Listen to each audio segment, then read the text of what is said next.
This is Carl Wanshank for the Daily Music Break. Today we have the real pleasure of speaking with Philip Clark. Philip is the author of the recently released biography, Dave Brubeck, A Life in Time, and it's getting just great reviews. So first of all, thank you very much for joining us, and congratulations on writing. But how long did it take you to write, by the way?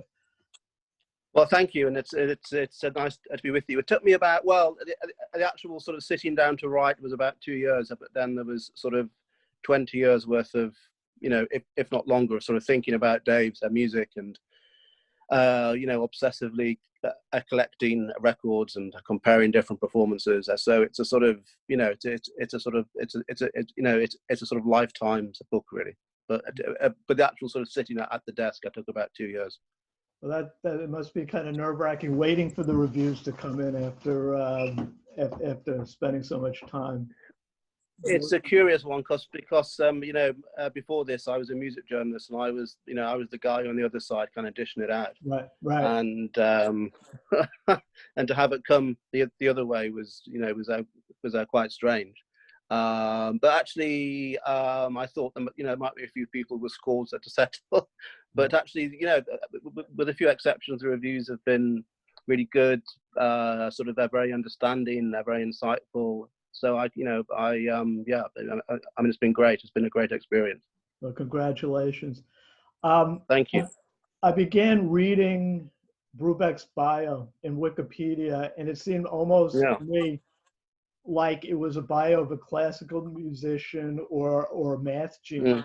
I was lost immediately. Generally, it takes me a couple of paragraphs before I'm lost, but I was lost immediately. Can you explain how what is called, at least in this bio, quote, unusual time signatures, as well as superimposing contrasting rhythms, meters, and tonalities, close quote, is reflected kind of in what we hear? Explain that to a lay person, or is it akin to really describing a color of paint by its chemical makeup? It's accurate, but you really just have to look at the color or listen to it. Yeah, I mean, it's a big question, of course, and lots of sort of questions are sort of are compressed within there.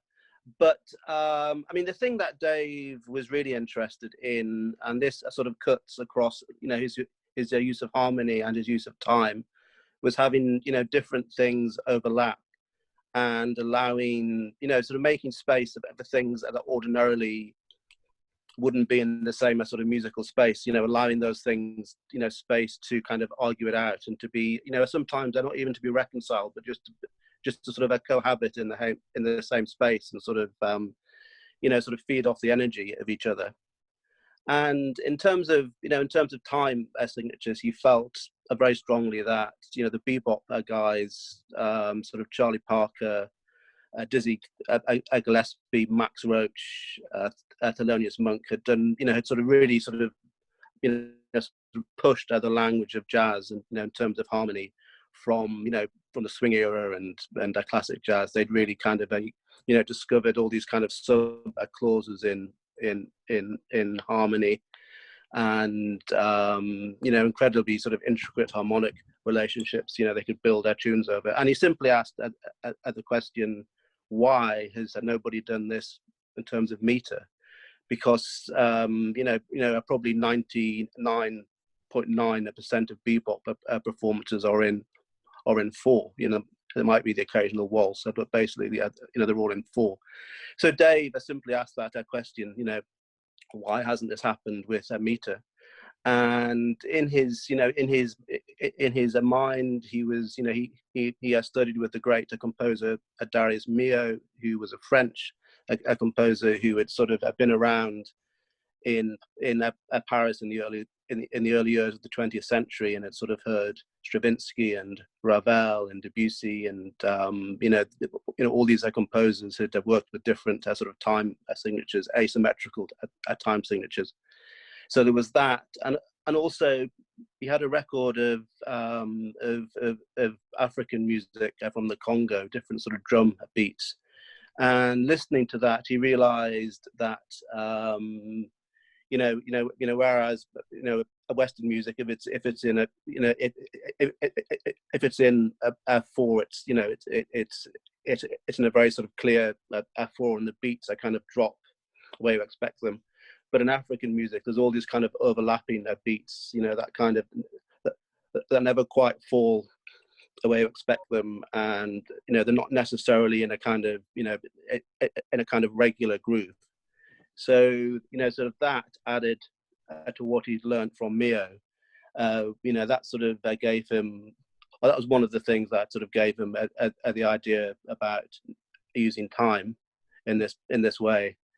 And then also when he was touring, he did a famous tour in '58, a sort of state-sponsored tour into Eastern Europe, and behind the red curtain. And when he was in Istanbul, he heard this, he heard this rhythm in 9/8, or at least he thought of it in 9/8, which was 1 2 1 2 1 2 1 2 3 1 2 1 2 1 2 1 2 3, which again is it's a fascinating sort of asymmetrical rhythm that kind of you expect it to be a clear 1 2 1 2 1 2 1 2, but there's a extra beat at the end.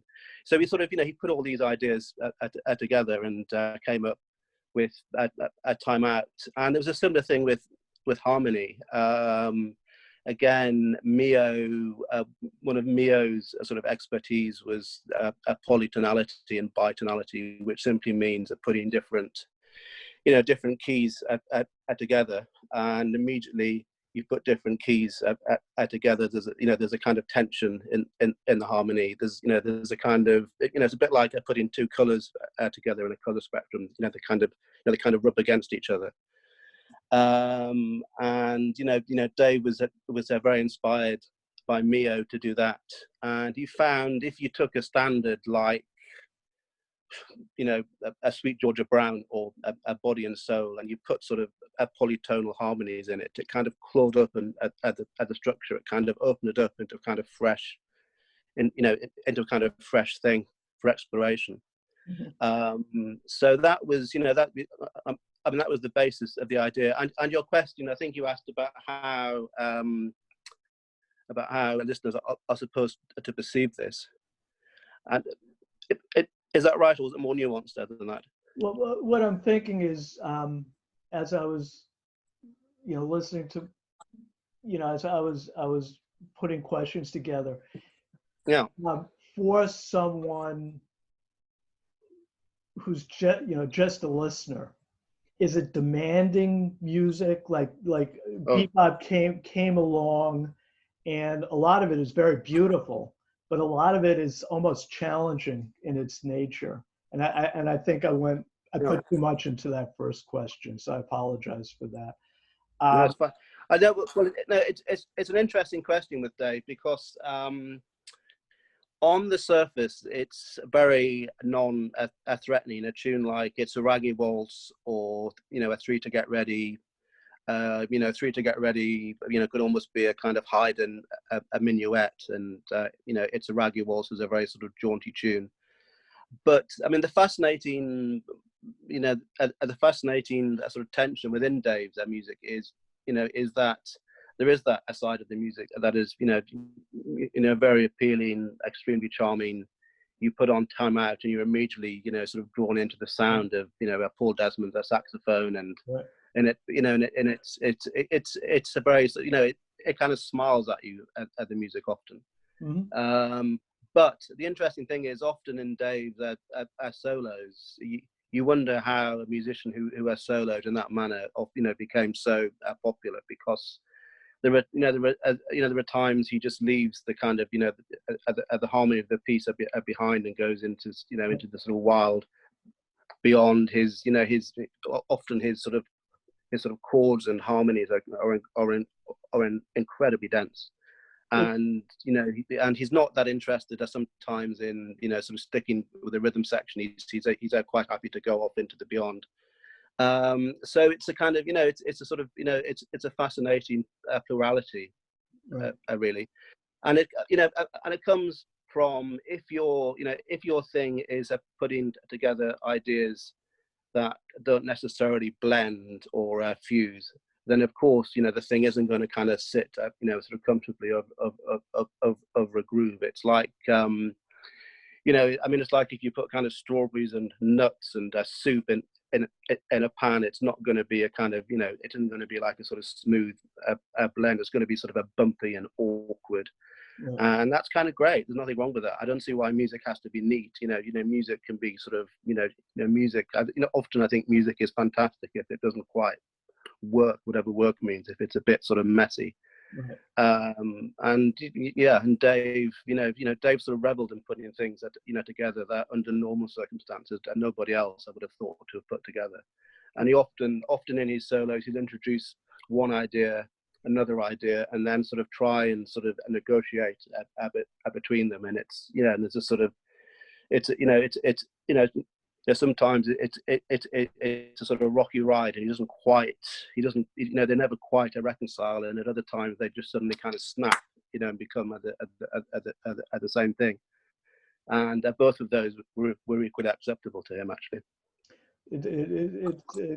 You explain it very, very well, and it is I think I was really again when I started reading the bio, it's like I said, it was like I thought I was reading. My son was a math major at Pitt, and I thought it was almost like I was looking at one of his papers.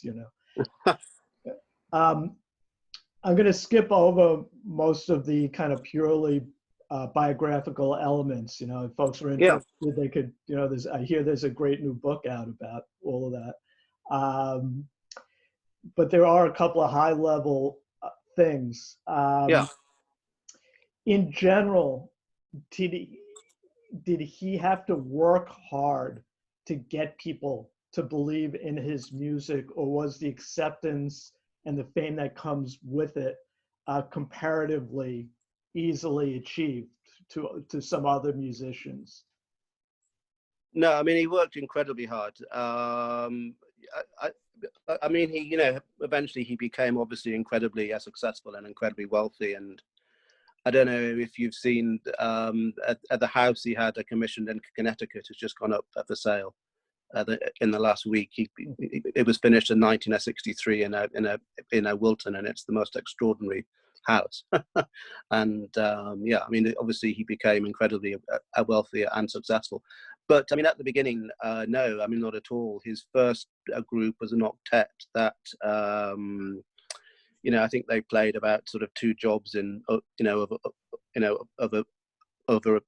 3 years. They sort of they played in sort of Chinese restaurants in San Francisco, and they played they would play a couple of tunes and get kind of kicked out, and they go in sort of a 1 week as the Dave Brubeck octet, and and get kicked out and turn up a few weeks later as the Bill Smith octet, because Bill Smith was Dave's a clarinetist, and the same thing would happen. So that period was it was extremely rough, and it started to become a bit easier when a local disc jockey called Jimmy Lyons, who had a kind of radio, he had a syndicated radio program. He started taking interest in the Brubeck group. This isn't the Jimmy Lyons, the saxophonist who played with Cecil Taylor. This was a different Jimmy Lyons, just to make that clear. And Jimmy Lyons started to take an interest in Dave, and he tried to get an audition. I'm sorry, I apologize for interrupting. Was he here in New York, or was he? Oh, no, so he was on the West Coast. Okay. Yeah, he was the guy who eventually went on to found at the Monterey Jazz Festival. So he was a big deal on the West Coast at the time. A very, an incredibly influential figure in West Coast jazz. And he tried to get an audition for the octet with is it NBC? Yes, NBC, I think. And they simply said, we can't afford, even if the audition is a success, we just can't afford 8 musicians. So Dave stripped it back to a trio, sort of him, a bass and a drummer called Cal Jada, who also doubled on a vibraphone, and that was the first sort of inkling of a success. Sort of Dave Brubeck, a small group, and they started to get sort of club dates and regular a regular work. Mm-hmm. Now I know a seminal event in the life and career of Bob Dylan was his motorcycle accident. And along the same lines, it seems, in 1951, Brubeck broke his neck surfing in Hawaii and almost died. Yeah. Thank goodness he didn't die. But what my understanding is there was some long-term impact in actually how he physically played the piano. That and also what physical issues might have emerged from that accident and emotional scars. Obviously, I mean, if you almost die. I think. Certainly in terms of his piano playing, he simply, he was in traction for months, and he was very, his back was incredibly stiff, and his back pain went on for right into the 1970s, and I think he said there was one day in the 1970s he woke up and it had suddenly gone for whatever reason. But so this back pain, this sort of chronic back pain went on for sort of 20 odd years. And what it meant was he simply couldn't do the kind of fluid, sort of linear stuff he'd been doing before, simply because I guess doing that sort of action, it just sort of hurt basically. Right. So that, he was already into this idea of sort of block harmonies. If you listen to records before the accident, he's very much using block chord, but the accident sort of forced his hand, but forced his hands quite literally to just simply, he had to compensate, and he was very interested in block chords, and simply. And they simply, sort of went with that and exploited it and built her solos out of block chords, rather than these sort of linear things that it was painful to do. And sometimes, there were times at gigs, particularly in the kind of aftermath of the accident, in the immediate aftermath. He'd finished a set and he simply couldn't get up from the chair. He was in so much pain, and he had to actually be sort of helped up off the chair. And there was a point, much later in his career, when suddenly he stopped sitting in concerts on a piano stool. He had to have a chair with a back on it. And I guess I guess it came back later when he got older. But it was a desperate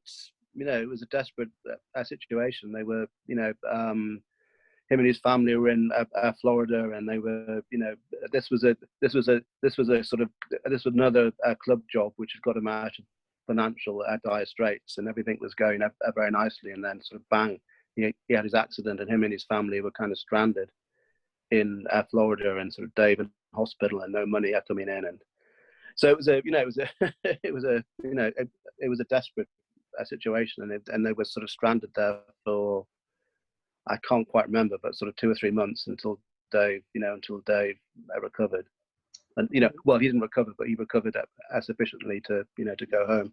And then he was told they couldn't fly home because the sort of jolt of the aeroplane would potentially inflict a damage on his back. So they had to go home on a. And also another thing that happened was that the day they went, they booked a sailing the ship, sort of back. And the day they were gonna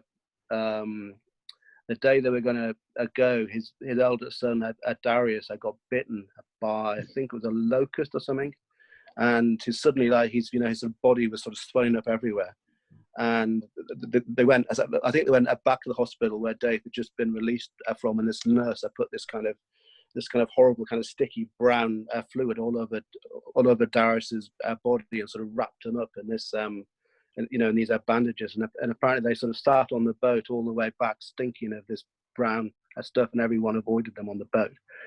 so they got back home and thought, gosh, that's really been, as a disasters go, that whole trip has been has been a complete disaster. Unbelievable. I'm glad it's nothing worse than back pain. And I, don't have a bad back, and I still don't understand why they sit on those dopey benches when they play piano. I mean, just get a chair. Yeah, well, now, who was Paul Desmond? And more broadly, obviously Desmond wrote probably, almost certainly, the most popular, well-known tune, "Take Five," that yeah. from Brubeck.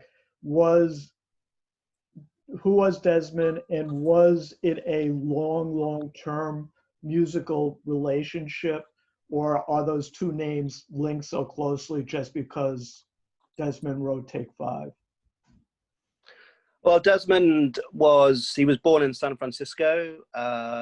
He was an alto saxophone player, and he wasn't a part of Dave. I studied at Mills College with Darius Amio after the war, and Desmond wasn't a pupil of Mio, but he was sort of he was sort of in the peripheries of San Francisco, and one of Mio's pupils who was studying at the same time as Dave, a tenor, a player called David Van Crete, knew Paul Desmond, and that was how sort of Desmond came into Brubeck's orbit. And Desmond was part of the original octet, and then they had Dave and Paul had a big falling out over Dave felt that Desmond had sort of poached his gig, basically. Dave agreed to play with Paul as a sideman for half the money of his own gig, and then Desmond took another job and sort of left Dave stranded, and they had a huge falling out. I won't go into it all because it's quite complicated and it's in the book, but that's the outline. And then, the Dave Brubeck Trio happened, and Paul heard their records and really liked them, and basically begged Dave if he could, if the Dave Brubeck Trio could become the Dave Brubeck Quartet. And he sort of learned all the trio charts and sort of devised his own alto saxophone parts, and would actually occasionally he would turn up at trio at gigs and sit in for no money just to show sort of Dave, what could happen. And then it was actually in the aftermath of the swimming accident, which you mentioned, eventually Dave realized that, because of his physical injuries, to sort of carry a whole gig by himself was actually a bit of a challenge. And, sort of Paul had sort of atoned for his sins in a way, and he decided to bring, Paul in, and also Dave's wife, Iola, who was incredibly astute. As she realized, I think there was a kind of Dave and Paul, kind of magic there. She kind of, I think she heard things very clearly. And I think she also, persuaded Dave, that, actually, well, even if you took the swimming accident out of the equation for a second, sort of, the Dave Paul thing was a good thing, but certainly in the circumstances, it made sense to expand the trio to a quartet, and therefore Paul joined, and the first quartet recordings that were made in '51, and immediately there's a sense with sort of Dave and Paul. I mean, it's become a real sort of a Brubeck, a Desmond cliche to say there was sort of Paul was the light and Dave was the shade, but there's a certain sort of a truth in that. Sort of Dave had this sort of light, sort of a floaty, almost like a sort of flute-like tone, which he brought to the quartet, and Dave's approach was sort of much more muscular. Did they end up being okay with each other? Was yeah, no. I mean, more than they became. They became incredibly close. I mean, they were completely different personalities. Paul I got married and then got a divorced and sort of had, you know, sort of strings of relationships. I was once with, I mean, the book is based around you know, a tour, a Brubeck a quartet tour in 2003, and I shadowed the group for 10 days. And at one of the gigs, this very elegant lady turned up, and she was introduced as Paul's British girlfriend. So even, you know, even all those years later, you know, wherever they went, there was a sort of Desmond, a girlfriend. And of course, Dave was married, you know, to Iola for, you know, for decades and decades. So this is the end of part one of this interview with Phil Clark, and please watch the second part, which should be down below on your screen or somehow indicated in the post that accompanies this. Welcome to part two of our conversation with Phil Clark. Phil Clark about Dave Brubeck. Phil is the author of Dave Brubeck, A Life and Times, a very recently published biography of Dave Brubeck, which is getting just marvelous reviews. So welcome again. Thank you, Phil. Thank you very, very much for taking Pleasure. time out. So we, at the end of part one, we were talking a little bit about Paul Desmond and relationship with Dave Brubeck, and the fact that they were very opposite in personalities. And it begs the next question I was going to ask. Jazz, at least in public consciousness, has a large percentage of eccentric folks and folks with fairly significant problems. You think of Thelonious Monk, Charlie Parker, people like that. Obviously not all, and like most stereotypes, probably highly inaccurate with a grain of truth. And here we have one of the really very major figures in jazz. And from what I read, I think he was married for 70 years. He lived in the suburbs. You know, he was probably, you know, the guy you stand in line behind to get a bagel and coffee. I don't know if you get bagels in the UK. Yeah, we do. Yeah. Our great contribution. Is there some irony there in that this very, you know, conservative from a lifestyle point of view fellow was a jazz giant, or is it just that there's that stereotype and it's not really true at all? You know, it's a bit of both. I think, you know, I mean, it is true that, you know, jazz, you know, you think of, I mean, all the people you mentioned, and Charles Mingus and all sorts of people, but, you know, also that is kind of true in, you know, in all sorts of other music as well. I think Dave, I think he was just, you know, he was so focused on music that simply anything else, well, music and his family, and anything else, he just, you know, anything that was likely to disrupt that, he just sort of kept to one side. And you know, he once said that, you know, one reason why he never did drugs was if you try and, you know, he said something like, you trying to play all those intricate rhythms when you're stoned, you know, and you simply can't sort of, you know, just the sheer kind of intellectual energy. If if your mind is kind of away with the fairies, then, you know, you can't do that. And he was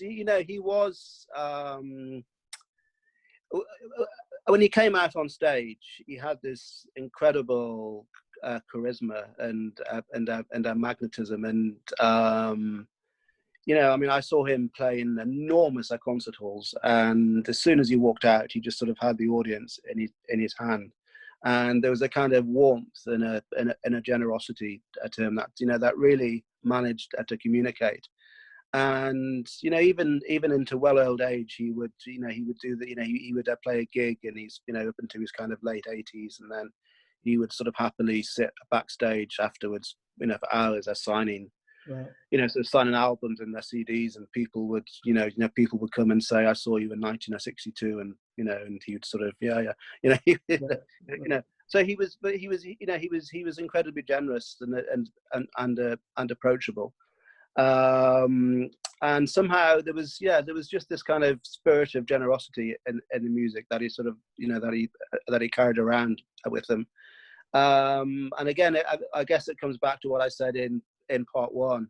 In a way, the music is on one level non-threatening. It's, but it kind of, it has this incredible sort of intellectual energy that that's kind of draws you in. And somehow, somehow he was sort of built from all those kind of, from all those different contradictions. Mm-hmm.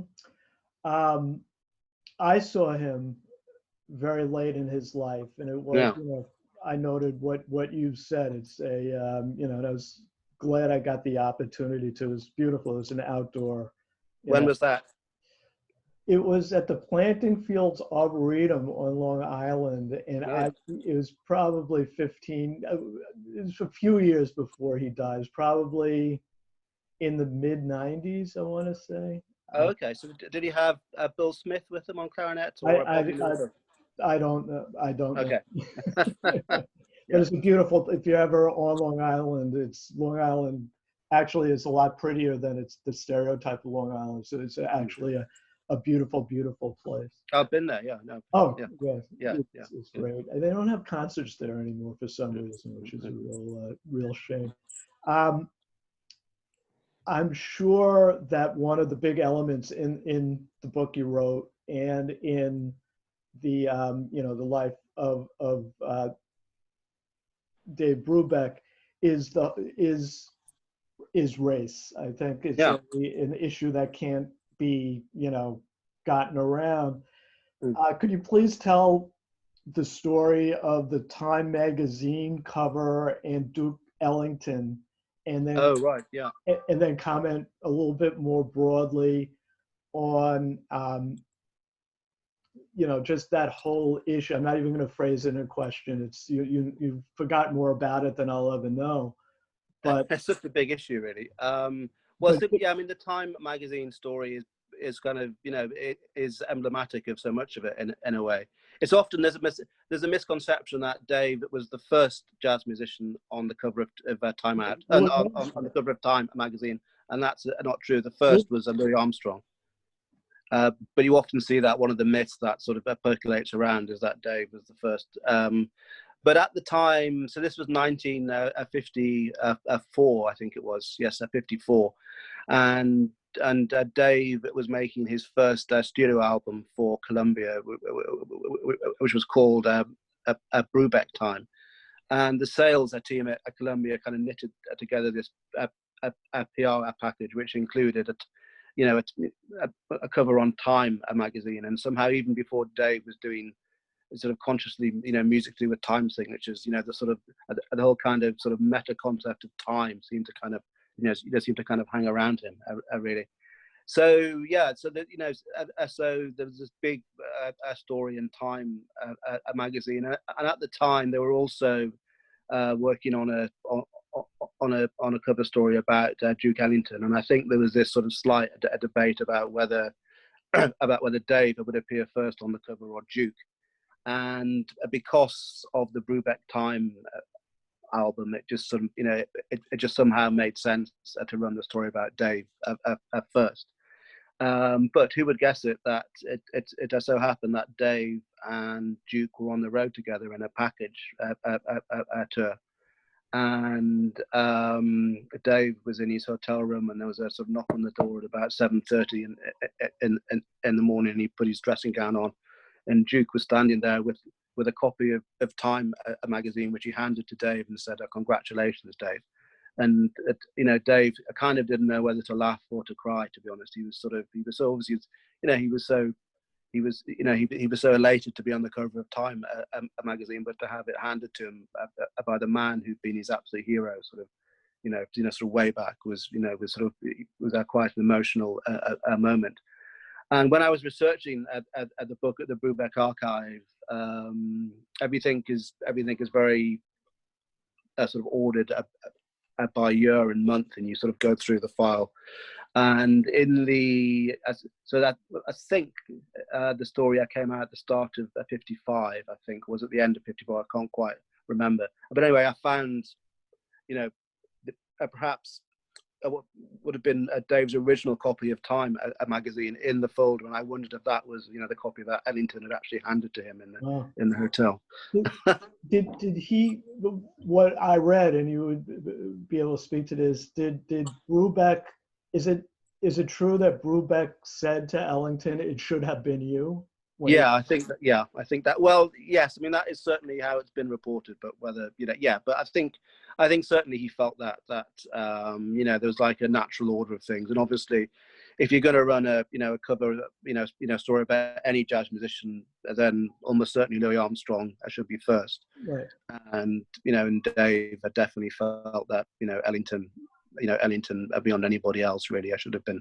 Mm-hmm. I should have been next. And of course, this whole kind of, this whole kind of Time magazine thing, so definitely plays into issues of a race you just touched upon, and whether whether Dave was the kind of was promoted as the kind of sort of white acceptable face of jazz to mass America.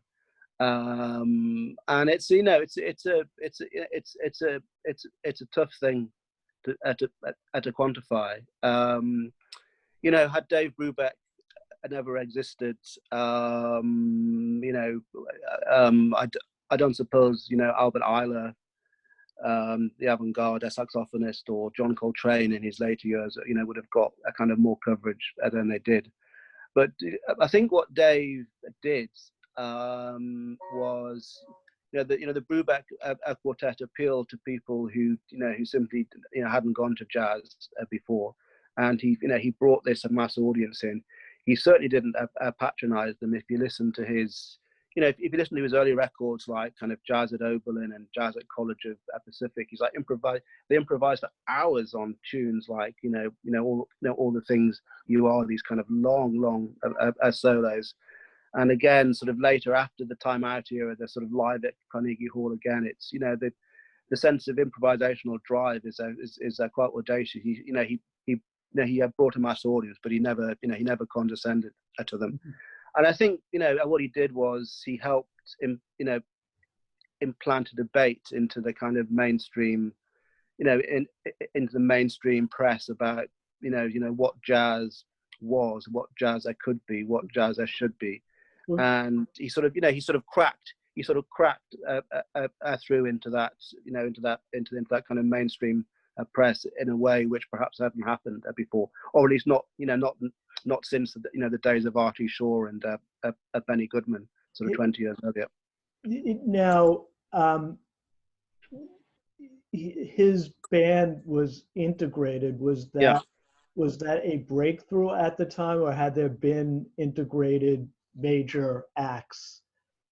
Well, certainly, you go back to the Benny Goodman quartet and all the kind of, he brought Lionel Hampton in, who was a vibraphone player, right, who was black, and that sort of created a real kind of stir at the time. Right. And I mean, there were precedents, but Dave, Dave hired Eugene Wright because he really admired Eugene's playing, and sort of Eugene kind of opened the quartet up. He brought Eugene had been sort of really schooled in the kind of Count Basie school of swing, and brought a kind of a very kind of light sort of footed feel to the group. And once Gene was in, there was no kind of compromise. The Dave Brubeck quartet was the Dave Brubeck quartet. He wasn't going to, if he turned up in the south of America and there's some redneck promoter, wanted a white bass player, then the gig, simply didn't happen. Mm-hmm. And I mean, Eugene was the bass player, and it was as simple as that, Right. But I mean, Eugene really, in a sense, opened the group up to a whole other kind of, sort of rhythmic feel, and he brought in this, and almost it shouldn't work. This bass player sort of rooted in Kansas City swing in the Brubeck quartet. you know, I mean, it feels like a slightly sort of awkward combination of our personalities, but my goodness, it worked, because no matter where Dave went, rhythmically and harmonically, you know, I mean, Eugene was an absolute rock, a kind of, you know, just sort of earthing, you know, sort of earthing the harmony and just keeping the whole thing kind of constant. As a Dave could go as far out as he wanted to. Okay. So I have two more questions. Yeah. And simultaneously, I don't know which to ask first, and they might actually be the same question. So we'll see. What's the last one first, then? I'll have to think that through. So I'll ask this one. Why did you write a book about Dave Brubeck? Oh, well, simply because he was the reason I became a musician. You're a musician?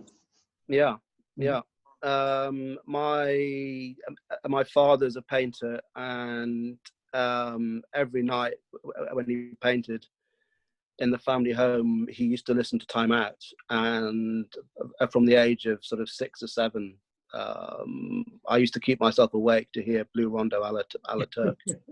And it's just one of those, you know, this was in the northeast of England, there was no kind of cultural link to, you know, America or New York or modern jazz, you know, sort of, but this music just, God, it just sort of, it just spoke to me. And it's simply, you know, that was the starting point of my interest in music. And then Dave managed to do the whole thing again. When I was about 14, I came across an album called We're All Together Again for the First Time, which brought Paul Desmond back into the group that Dave formed after the classic group ended, with Jerry Mulligan and a drummer called Alan Dawson. And there's a track on that album called Truth, where Dave, he plays, he just demolishes at the changes and plays all the solo after a kind of introductory bit, which is all kind of in jazz at time. He goes into clusters and sort of slamming at the keyboard, and you know, going into a kind of a sort of gladiatorial duel with the drummer, Alan Dawson. And I'd never heard the piano played like that, and it just completely blew my mind. Mm-hmm. Just the sheer sort of energy and the sound of it. Within a week, I was listening to kind of Karlheinz Stockhausen and Edgar Varese and Cecil Taylor, and sort of the sort of outest of outest John Coltrane. Right. So, I mean, you know, sort of twice before I was, you know, sort of at 14, Dave managed to kind of, you know, transform my idea of what music could be. So he was always, you know, the idea of a Brubeck book was always going to happen somehow. And then I got to know him, and the first piece I wrote as a journalist in about 1999 was an interview with Dave. And then this opportunity I came up in 2003 to write a bigger article to shadow the quartet. And I spent, well, I didn't spend, the tour was 10 days. I didn't spend, you know, literally every sort of day with them. But during that 10-day period, I used to meet them, and I go on the band, a bus to the gig, and then sort of drive it back. And we did these incredibly long, in-depth interviews. So yeah, it just sort of, it was the book I was always going to write, I think. Okay. And it sounds like the sense I get is that you, and this is a follow-up, not the last question. The sense I get is that in addition to having him as a musical hero, you found a really good guy too, which is one of the reasons I love Louis Armstrong is, you know, he's such a good guy. I mean, you know, I mean, I was just a fan, you know, simply. I mean, I met him for the first time when I was a music student, and I sent him a piece I'd written, and, you know, I was kind of, you know, I wasn't even nobody. I was just a kind of, you know, first-year music student, and I sent him this piece because I knew he was playing near my university. And and he'd actually, when I got to the concerts, again, I'll sort of well, I'll praise you a little bit because it's slightly more complicated than this.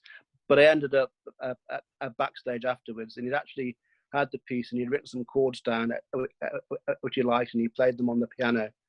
And he said, you know, keep in touch. And I kind of thought, yeah, that's really going to happen. He's really going to keep in touch with me. Anyway, the next time I had something ready, I sent it to him, and about a week later, a letter arrived, and that's sort of how we started, you know, corresponding and communicating. And yeah, he just had this, you know, he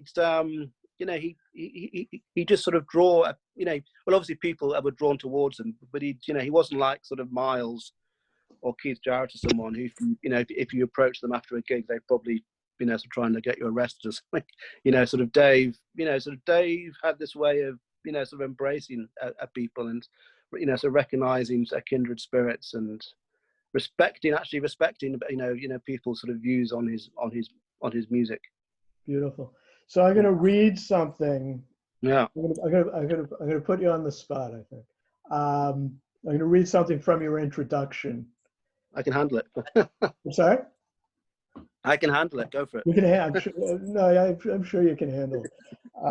Quote, I wanted to shine a light on how Brubeck, thoughtful and sensitive as he was, had been changed as a musician and as a man by the troubled times through which he lived and during which he produced such optimistic, life-enhancing art, close quote.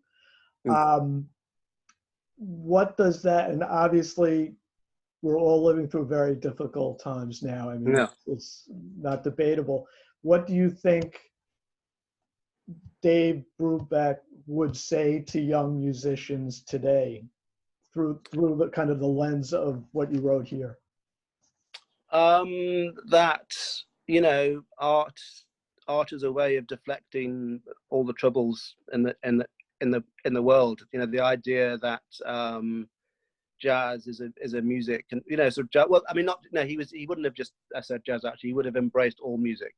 But you know, sort of jazz in particular, you know, it's all about a communication between, you know, sort of different spirits of people, you know, people from different backgrounds, and he was a West Coast a pianist. Eugene Wright was from Chicago. Paul Desmond from San Francisco. He's a drummer, Joe Morello, from the East Coast. And you know, over the years, he had sort of his drummer Randy Jones, who took over in I think '79. He was a British, and he had a British bass player at point.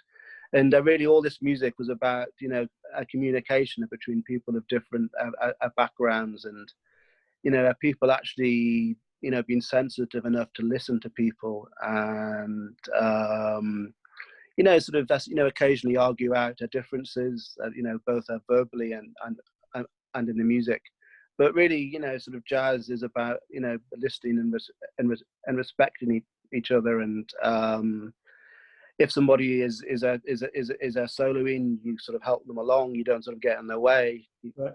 You know, you don't, you know. So yeah, I think he saw music as a sort of a, you know, it was obviously a sort of intellectual and a technical thing, but it definitely, for him, it had a sort of a humanitarian side, if that's not sort of too sort of a grandiose a word, you know. But he definitely believed in the, you know, the improvement of society through art. And you know, America, you know, the sort of circles he moved in America in the 1950s. I mean, you know, sort of jazz was on the table, and his producer at George Avakian was also working with, you know, John Cage, and you know, sort of people around him were interested in sort of modern literature and abstract painting. And this was a sort of, you know, he didn't exist in a kind of dumb, world. It was people who thought, people who thought about art, and people who thought about a society and the connections between them. And he one of the last appearances he made in his life was when he picked up the Kennedy Art Award, from President Obama, and Obama made a fantastic speech and said, and I paraphrase, but he said something like, to understand America, you have to understand jazz, and to understand jazz, you have to understand Dave Brubeck. And I just sort of imagine Dave sitting there thinking, my goodness, this is probably, you know, sort of Obama had, you know, sort of Obama as this amazing, sort of thinker and an orator, and that somehow just sort of crystallizes everything that Dave stood for. And I can imagine, Dave would have been incredibly moved by that. And yeah, and I mean, it goes without saying he would have been, I mean, utterly horrified at everything that has happened since Obama left, and the state of America, and the president who seems, hell bent on, sort of stirring up, differences between different parts of America. And it's exactly, I mean, I just can't imagine how absolutely horrified Dave would have been. And actually, Trump, after Dave died, Trump tweeted to say, obviously long before he was a president, this was in 2012, and Trump actually tweeted to say, how much he enjoyed Dave's music, but I don't think it would have been reciprocated, to be honest. I think that Trump tweeted on the death of Dave Brubeck is interesting. He wouldn't have done that today, that's for sure. Well, I mean, Trump tweets on everything, so perhaps, he wouldn't go near jazz. That's not his base. No. No. Phil, I'd like to thank you very, very much. These are great insights. It's been an absolute thank you, and it's been an absolute pleasure for me. Again, the book is Dave Brubeck, A Life in Time, and I'll have whatever links you give me in the post for people to thank you, to get a hold of that. So thank you very, very much. It's a pleasure. I look forward to reading the book and speaking to you in the future. I hope so. Thank you. Thank you. This is Carl Wanshank for the Daily Music Break, and keep listening to great music. Thank you. Bye-bye.